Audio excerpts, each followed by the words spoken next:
স্বপ্নে মালটা দেখলে কি হয়? স্বপ্নে যদি কেউ মালটা খেতে দেখে, ক্রয় করতে দেখে, তাহলে সেটা কি আসলে ভালো লক্ষণ না খারাপ লক্ষণ? এটা কি স্বপ্নদ্রষ্টার জীবনে অনাবিল সুখ-শান্তি বয়ে আনবে, নাকি অকল্যাণ আর অনিষ্টতা চেপে বসবে? দর্শক, বিষয়টি নিয়ে বিস্তারিত কথা বলবো আমরা স্বপ্নের নির্ভরযোগ্য কিতাব তাফসিরুল আহলাম, তাবিরুর রুইয়া, তাবিরে সাদেক, ইসলাম আর ফালনামা, সুলেমানি খাবনামা, মোহাম্মদী খাবনামা সহ আরও বিভিন্ন প্রকার গ্রন্থ থেকে। তবে এর পূর্বে আপনাদের কাছে ছোট্ট একটি নিবেদন থাকবে। আপনারা যদি আমাদের চ্যানেল কিংবা পেজে নতুন হয়ে থাকেন, অবশ্যই চ্যানেলটি সাবস্ক্রাইব করে পেজটি ফলো দিয়ে রাখবেন। দর্শক, সুলেমানি খাবনামায় উল্লেখ করা হয়েছে, স্বপ্নে যদি কেউ মালটা দেখে তাহলে সেটার কয়েকটি দিক রয়েছে।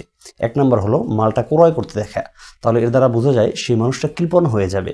তো এটা কিন্তু একটা ভালো দিক না। সে দান সাদাকা করার ক্ষেত্রে কার্পণ্যতা প্রদর্শন করবে, এমনটা বোঝা যাচ্ছে যদি কেউ মালটা ক্রয় করে।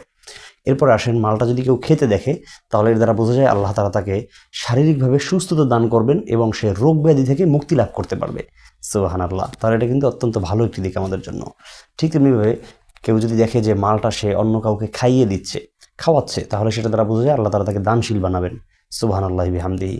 তাহলে এখানে কয়েকটি দিক আমরা পেলাম, প্রত্যেক দিকে কিন্তু আলাদা আলাদা ব্যাখ্যা রয়েছে। এখন মানুষ নানা রকম হওয়ার কারণে তাদের স্বপ্নগুলোও নানা রকম হয়ে থাকে।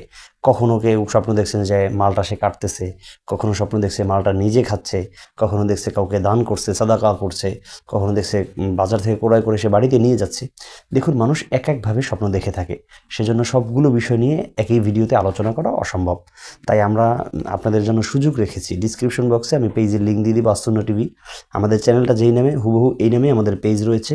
সেই পেজটি ইনশাল্লাহ আপনারা দেখে ফলো করে সেখানে আপনারা মেসেজ দিতে পারবেন। মেসেজ দিলে সরাসরি আমার সাথে কথা বলতে পারবেন।